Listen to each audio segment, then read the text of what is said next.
Joining us now, a Republican strategist. We can talk to him about this. The author. I think so. He wants to talk about Kim Kardashian. No, he does. He doesn't know anything about it until he does. Evan Siegfried, do I have it correct, Evan? You do. Yes. All right. His new book is GOP GPS: How to Find the Millennials and Urban Voters the Republican Party Needs to Survive. Okay, this is a function the Republican Party needs. How do we do that? It seems about as far-fetched as cold fusion.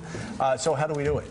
Well, here's the big problem. We haven't been doing it. Right. Millennials are the largest generation in the United States, numbering almost 80 million. They took over, surpassed baby boomers. And millennials, 1 in 5 only identify with Republicans and Republican values. Right. So in the future, that's a big problem for us. What have we done, you and me as Republicans, what have we done through the years to turn millennial voters off? We've basically taken a less tolerant view of every group.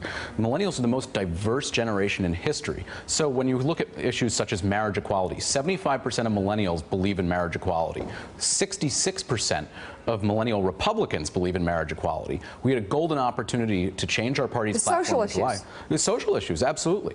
Actually, millennials are the most fiscally conservative generation since the Great Depression. Are they really? Yeah, they are. That's so interesting. And they actually believe in entitlement reform. They believe in school choice. There are many different issues where we sync up with millennials, but they're not receptive to us because they see the Republican Party as the party of the crusty old white guy. We just seem too intolerant.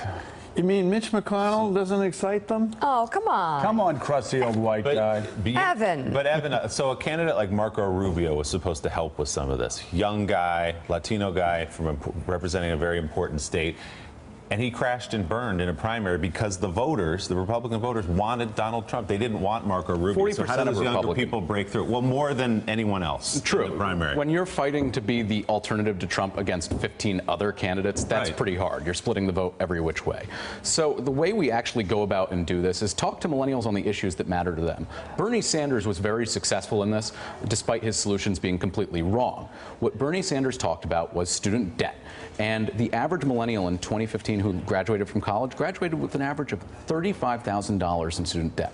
Republicans would just mock Bernie Sanders' solutions of, oh, we'll increase taxes and debt-free college. We should have been turning around and saying, well, wait a second. Why has the cost of college risen over the past decade? Well, if you look at some colleges, there's the University of Texas at Austin, who's now having luxury dorms that are better than most luxury apartment buildings in New York City. So we can talk about that, or how administrations have been blowing up their staff but not increasing the number of professors.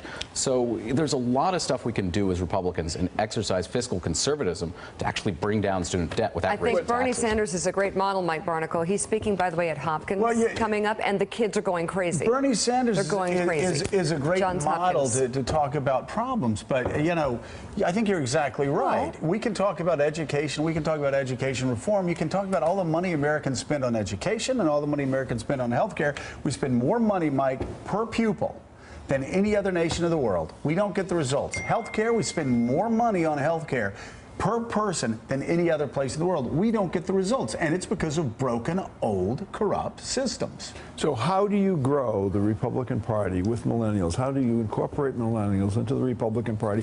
When I agree with you, I mean, a lot of the millennials I know, some of them my own children, they care deeply about the tax bite and how their dollars are spent and their paychecks, and yet the way they want to lead their lives is directly opposite to much of what the Republican Party stands for. Well, we have to actually combat many caricatures that have been perpetuated about Republicans. We are not this intolerant party. We don't have a war on women. One way we can actually do it, which Donald Trump, to his credit, has actually talked about, is by dealing with elder care.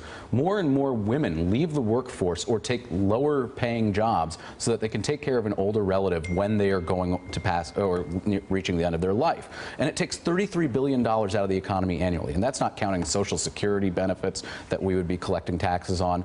And then once that relative passes away, they can't re-enter the workforce or move up, and that is a hindrance on women.